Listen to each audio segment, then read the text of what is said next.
I'm on a quest to find music and art. Supporting local talent is the place I start. Yeah, this is our culture, the place to be. Games, books, arts, and crafts and jewelry. This the Guardians of the Geekery. This the Guardians of the Geekery. This the Guardians of the Geekery. This the Guardians of the Geekery. And now for today's episode of Guardians of the Geekery with your hosts, Matt, Carol, and Joey.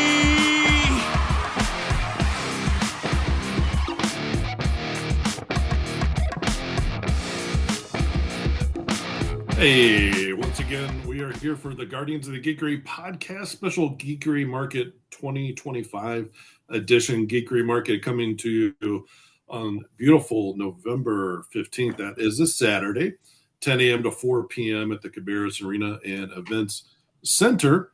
And we've got plenty of parking, but we do ask you to bring your debit or credit card. $10 parking fee there, but the event itself, absolutely free.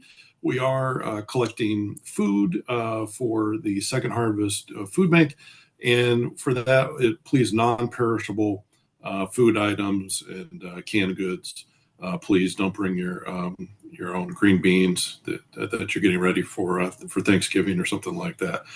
Fresh, we'll take it in the can though. Absolutely, we're happy to do that.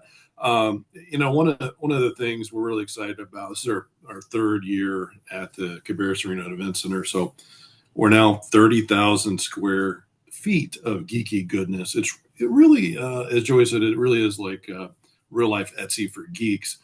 And our guest here, Ben, he has been at our past iterations before this venue when it was 5,000 or 6,000 square feet. So just it's so much larger, and we'll talk to Ben about that. But Ben, thank you so much for coming. You're a talented artist and also a 3D engineer artist, I guess you would call it as well. So you've got a couple different specialties. So we're very excited. Welcome to the podcast, Ben. And thank you for having me. Excited to have you. Yeah, absolutely. I think this is your first time. Yeah, go ahead. Wait a minute. Have you been at every Geekery market? No. I missed last year because of the confluence of MythicCon and Geek being on the same weekend. And I don't have a secondary setup that could be sent to two places at once. Some folks at Mythic did have that set up, and wow, more power to you. But I have pretty much one setup. I'm a one-man band, so I can't be two places at once, unfortunately. I missed last year's. But I think I've been at every one since before that, and yeah. It's a couple years where we did not have authors and artists. It was only crafts. The first couple. Yeah, the early days when early days in 2016. But once we opened it, when we did the first Muggles Market 2 was the first one that we did, and of course now we're called the Geekery Market for reasons we don't need to explain. It just makes more sense and is more friendly and inclusive for everyone. So yes.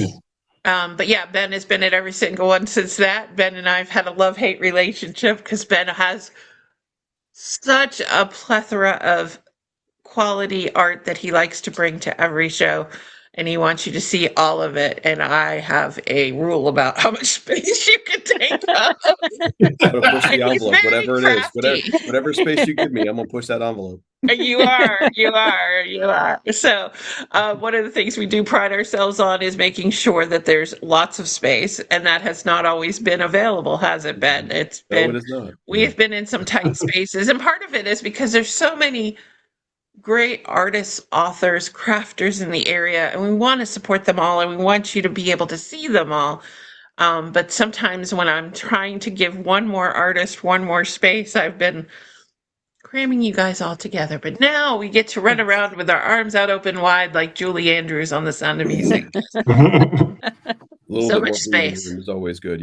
Yeah. So you've seen them all, but Cabarrus, what a great space, right? So much room. Yeah. I remember the first year that it was there, I was so super excited because it was definitely a lot more space. And I remember I did a pool there because I'm a teacher. So I did a school-based event that was like a county-wide event there, and I was like, man, if this is going to be where the Geekery market is, I'm like, this is going to be huge. Literally. And so I remember being pretty because I did that in like September, and I knew Geekery was in November, so like I was like, yeah, this is going to be great. Like it's a nice big open space, easy load in. Yeah. So talk to us a little bit about the world of Ben Mirabelli. You kind of have a dual personality because you do your art and then you also do 3D printing. And so talk to us a little bit about that and what you're going to be bringing to the market. Okay, so I don't know if some of the viewers may know me, recognize my work from my two-dimensional stuff, which I do a lot of like pop culture and ink and some colored pencil.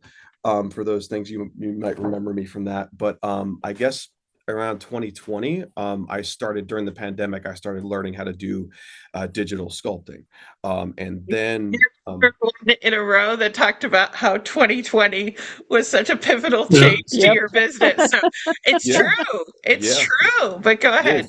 And I mean, we found ourselves with time that we don't normally get.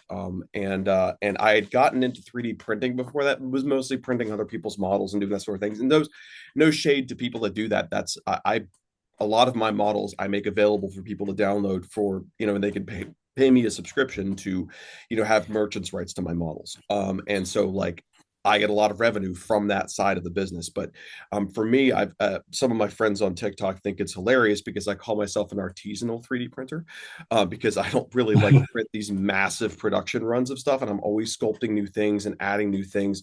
So I have all these different types of models that I've designed myself in ZBrush, which very much feels like drawing in 3 dimensions. And so I found my drawing skills really translated to that. But like, I remember I have a little sculpted Grogu, and that was the one that was really let me know, hey, you can start putting this in your regular setup now, because my first models were they were good. And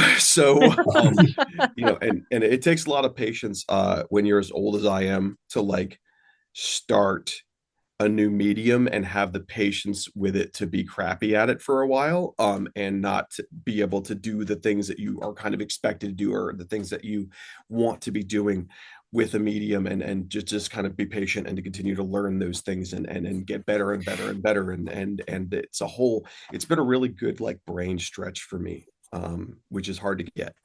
And it kind of broke me out of my usual shtick. It was feeling a little stale to me anyway at the time. So it was kind of like perfect timing.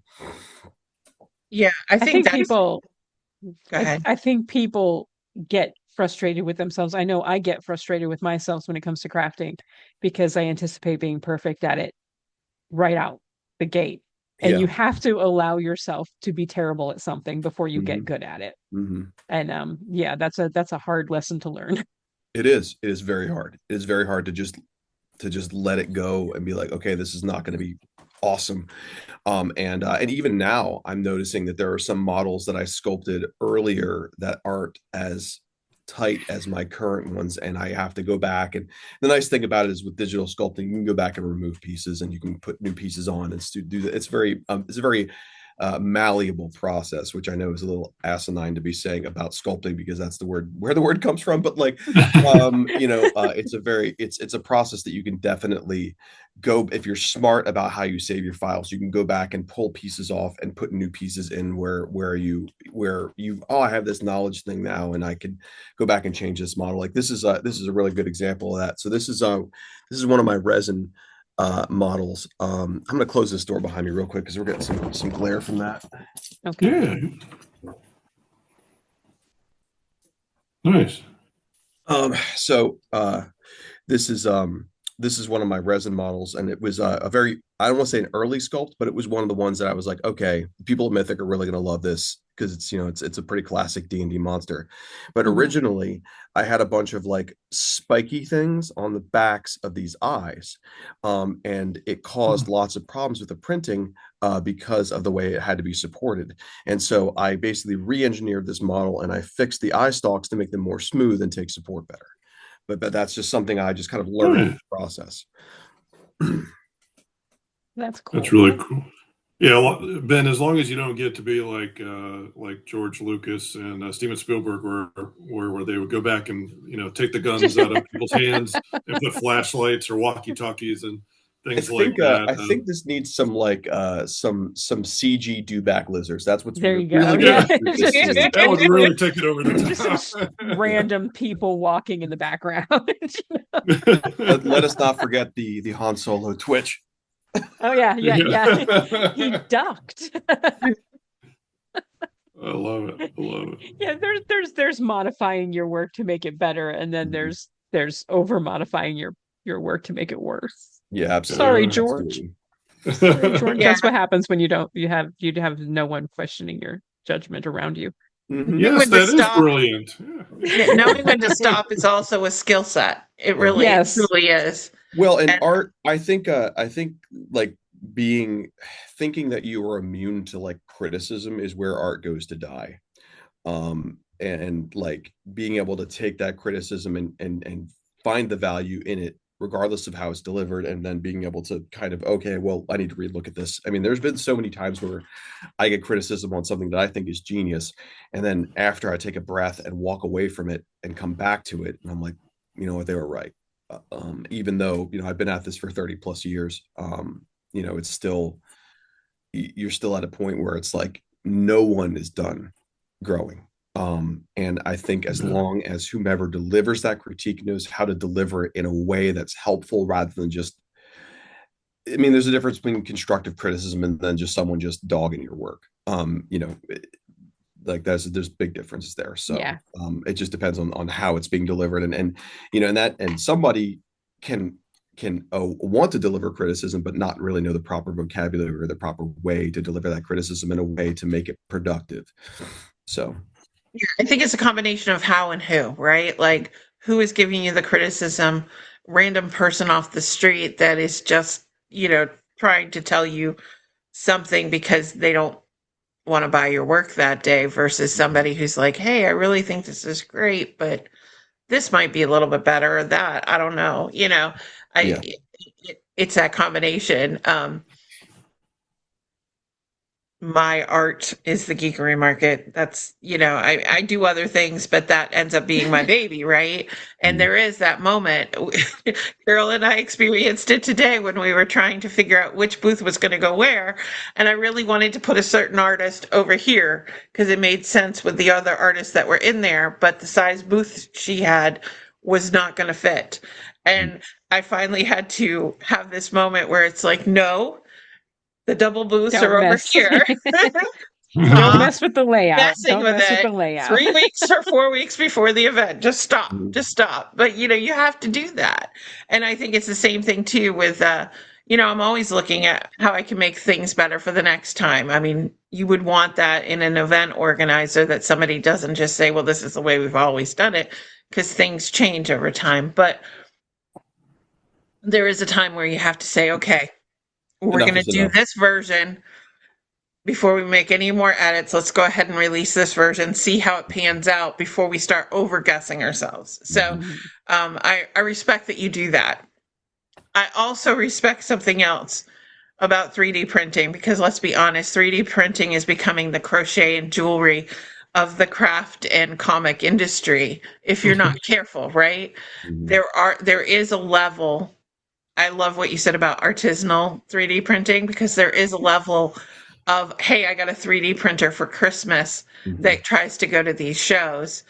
And the thing that makes me cringe, and I've seen it at a couple of the markets that both you and I were at, Ben, are these people that sell their mistakes in a random bin in the thing. And it's like, this is one part of the sausage making that you just have to accept its fate and move on. Don't bring this part out. People don't want to know how many crappy versions you made first. And it's not a value to you. It's not a value to anybody else in the building who also is selling something 3D.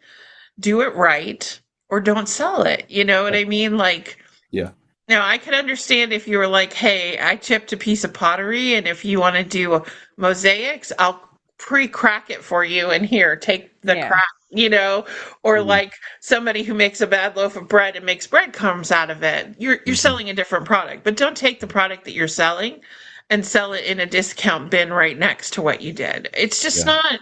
It looks tacky.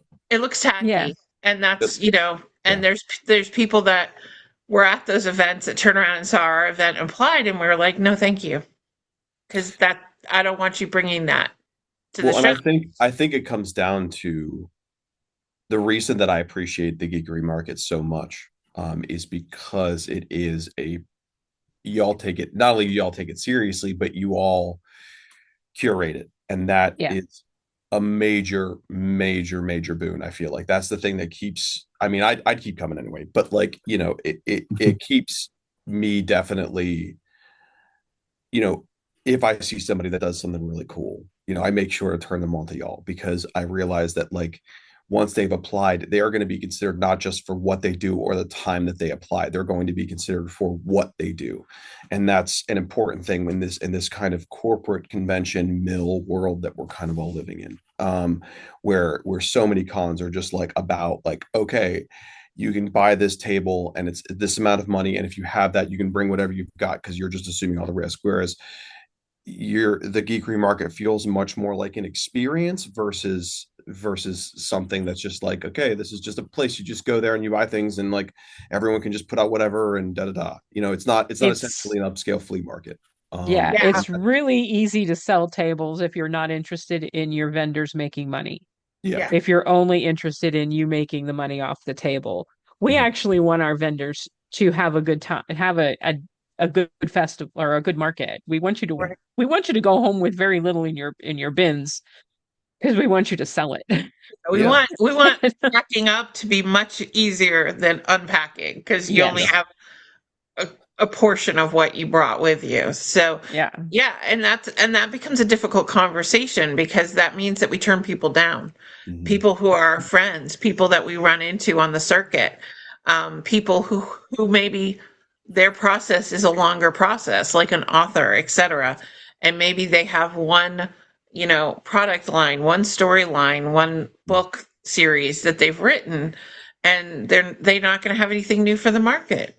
And we're like, this is not your year, because anybody who would have bought the book probably was at last year's market. Last year, and sometimes people don't want to hear that. They don't want to, or hey, we really think you're doing something great here, and you're in that period of getting better. We have an artist that her first year was last year, but she had applied probably 5 or 6 years, and she's back again this year.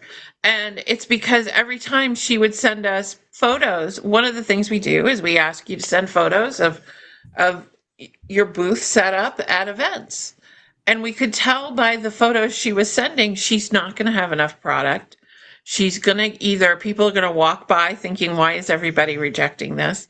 Or she's going to get sold out, and then she's going to panic because you're not allowed to leave early, So, we just don't want that to happen. And it's so hard to get across to people. We had one woman that was a candle maker that she had applied, and she literally showed us a table with 6 candles on it.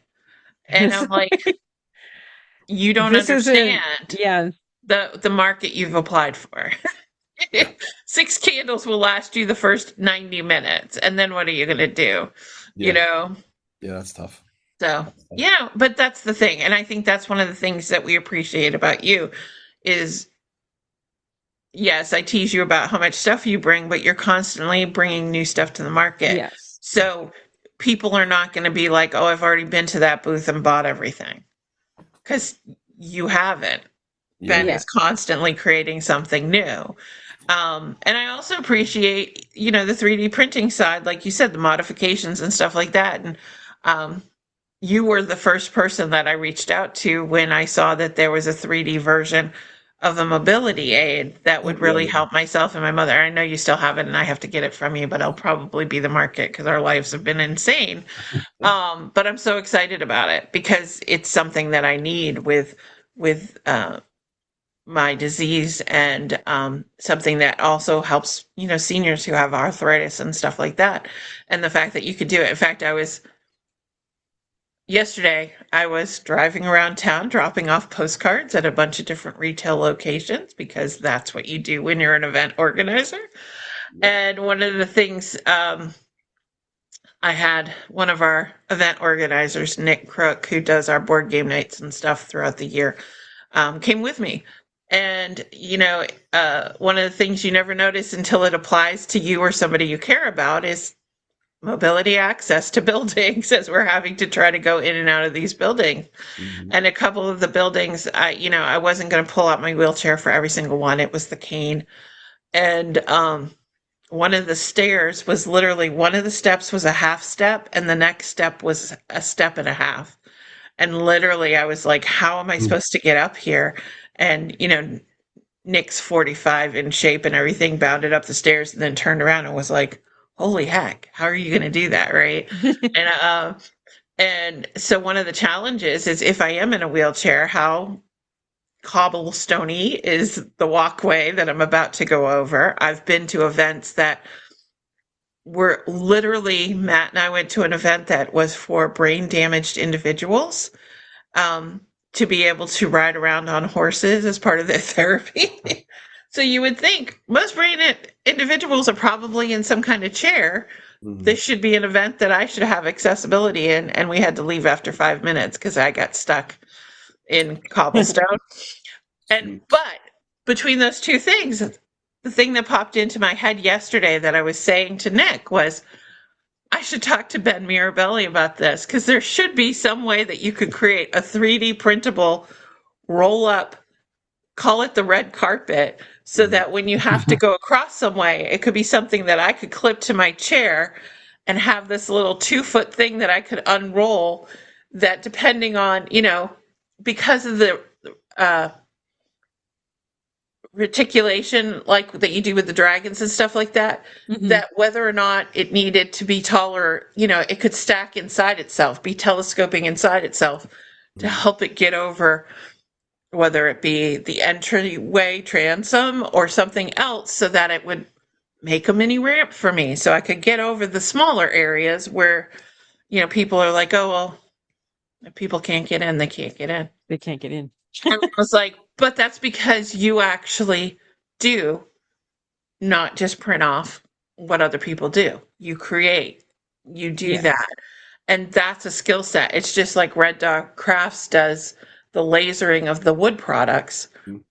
He creates those files. That's what makes him unique, because what he sells is only going to be at his table. You're not going to see it anywhere else. What you sell is a mixture of the art you created and the 3D printing you created. Mm-hmm. So people are not going to see, like we were joking about, how do we do Geekery Market coins after you handed me these coins, right? Yeah. Which cracked me up, because also my husband couldn't figure out what this was because he was holding it upside down.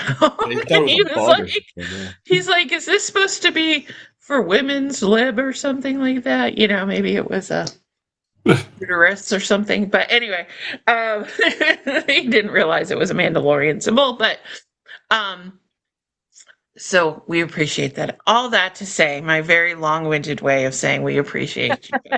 Well, we appreciate you and all the effort that you're going through for this, because I don't see this thing turning into just some other throwaway event. It feels special when you walk in, and it feels special while you're there. So thank you. That's something that I hope to always be a part of.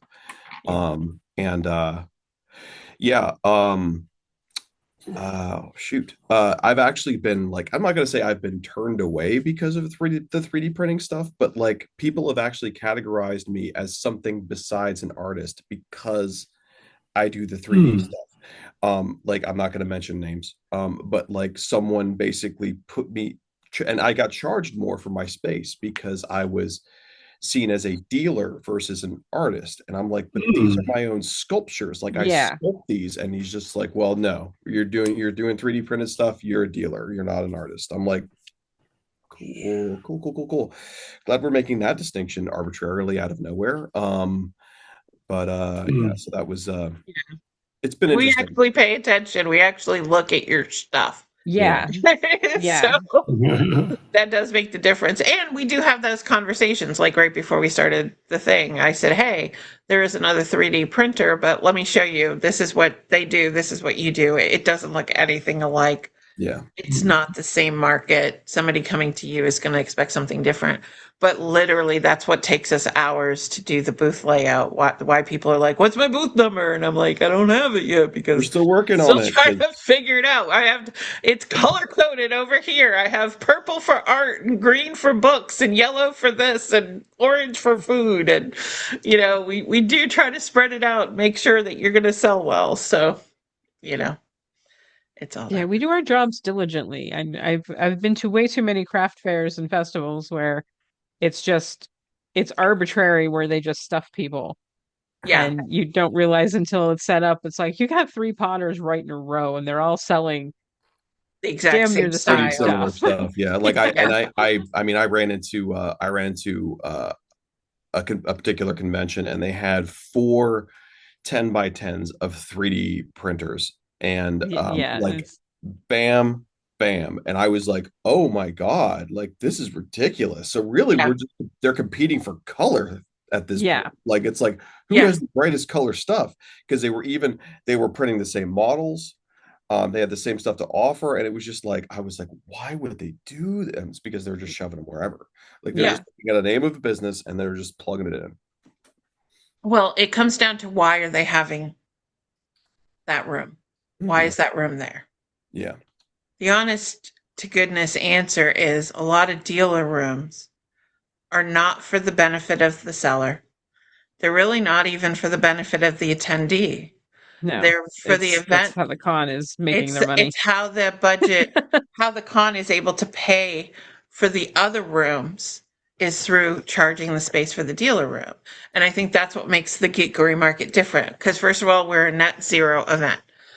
I figure out how much it costs to run the event. I divide that cost between the spaces. I should walk away with nothing more than maybe 100 or 2 if I was a good little steward that year, to put towards the down payment for the next year. You know what I mean? Like, I am not in it for the money. I don't collect a salary. Matt does not collect a salary. Carol really doesn't collect a salary. Nobody gets paid for this, because we do it because we want to support local business and we want to give back to charity. That's why we do it. Anything that comes in the door, cans or cash, that goes directly to the charity. It has nothing to do with the expenses of the event. It wasn't always that way because we couldn't. But once we got to a place where we were successful, we took that burden off of everybody else, and all of the charity goes all to the charity. It does not go to charity and expenses. But other people running events either do it to make money themselves, and do it thoughtfully, like you said, thoughtlessly, like a throwaway event. And that's why they don't succeed, because eventually you're not catering to your audience, you're catering to your wallet. And you have to be catering to the people who are coming, so they want to keep coming back, so that the sellers still want to sell there. Yeah. So I still have a way to collect money for charity. Yeah, and that's the thing, is like, you have to have, people should want to come back year after year. Like, you shouldn't depend on like chewing through the vendors in an area, because we all talk to each other and we tell each other what events to stay away from. And so it's like, you're behaving in this way, but you're poisoning your own well. Yeah. I think the other poison is that some places, because they're just doing it for the cash grab, are saturating. And they're saturating with a bunch of similar sounding events that sound similar to ours, but are not ours, and don't do the same kind of marketing. They don't have the same kind of venue space. They don't have the same kind of planning. And people go to that and say, if that's what the Geekery market is, I'm not interested. So half of our marketing is counter marketing against what people think it might be. I didn't even know that they don't misunderstand it. So yeah, one year somebody did one like the week before ours, and it sounded very similar. There's one a week before ours again that sounds very similar to ours. Yeah, and it was, and it was very flea markety type of thing, and I mean, it was literally, they would have really put together booths, and then they had stuff that was like somebody just showed up, like you're at a flea market, and threw some stuff on a table. And it was just like the quality was so bad. And I was like, oh my, we're just terrified because we're like, please don't assume that's us at all. Yeah. People are like, oh, I've heard of that before. You were at such. No, that wasn't us. No, not That's us. not our event. Didn't have this logo on it. Wasn't our event. But that's all good. But any other cool stuff you want to show us? You haven't showed us some of your 3D printing. We want to give you a chance to do that. Okay. So I've got a lot. You did the one, but that one. Yeah. You had showed me that before we got on camera. So I've got a lot of these little intimate dice rollers that are kind of smaller, that are meant to like kind of sit next to your character sheet. Like they're not like these massive towers that people have. Yeah. And so I've got a lot of these little guys. I've also got this, which is the dice keep. And this does double duty. It actually holds your dice for you. So there's a chamber in here that'll hold about 3 or 4 sets of 7. And then when you're ready to play, just open up the door and it stores in the back here. So it just stores right back there. And then this little lid becomes the tray and you just roll your dice through it. Oh, that's cool. It's so smart. Oh my gosh. It's like a coffee canister for dice. Yeah. Believe it or not, the hardest thing to design was this door.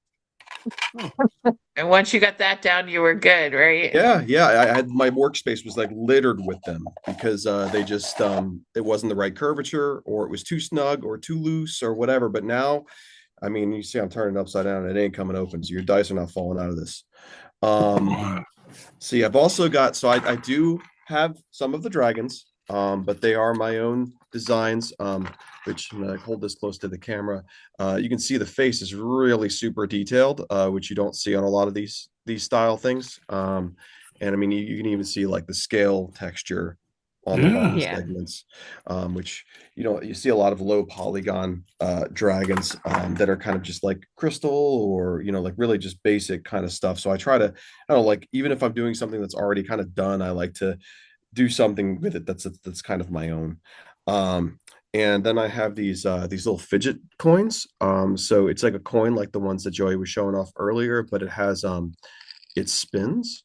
So this is a good one-handed fidget for those people with kind of sensory needs.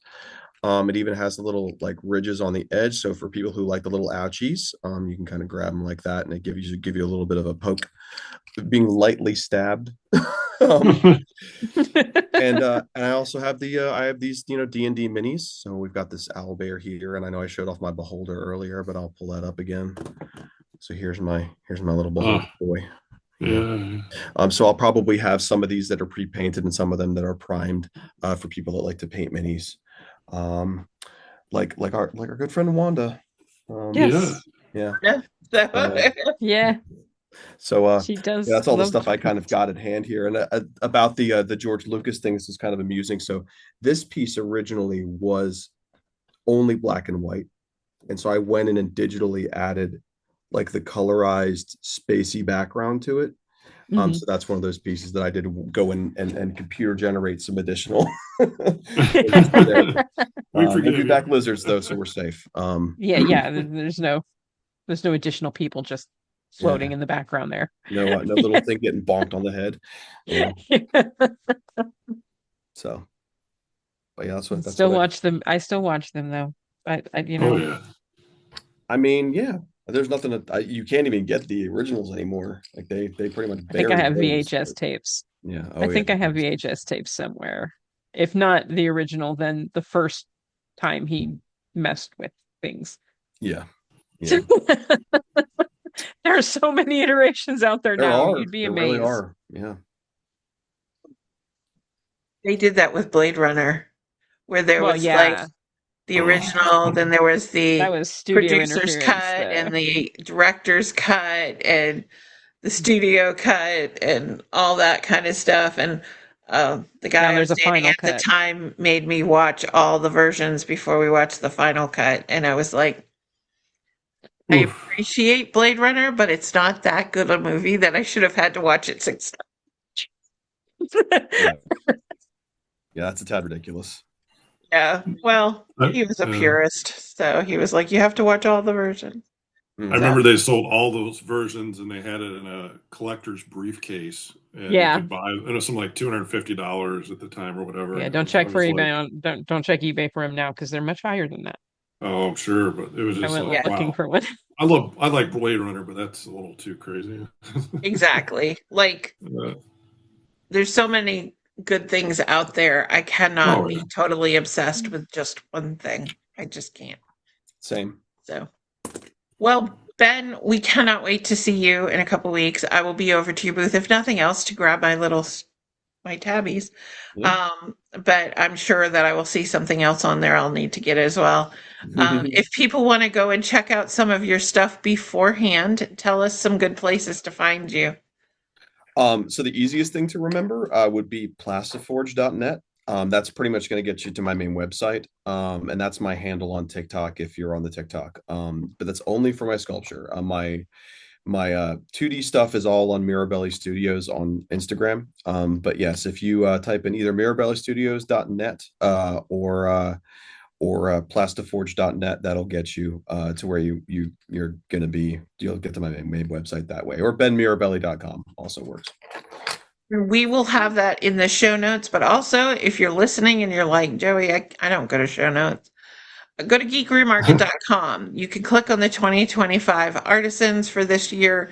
All of them are listed there. Look for Ben's name and we'll have all of the linky links right there as well. And you can check it out beforehand because remember, it's going to be a lot. You want to get your shopping list together, maybe message the artist like Ben where you know there's specific things you want so you can go ahead and pay for them and reserve for them in advance, and then that will give you the freedom to have money free from that week to spend on other stuff at his table. So that's how we do it here. Well, thanks, Ben. We'll see you later. Yes.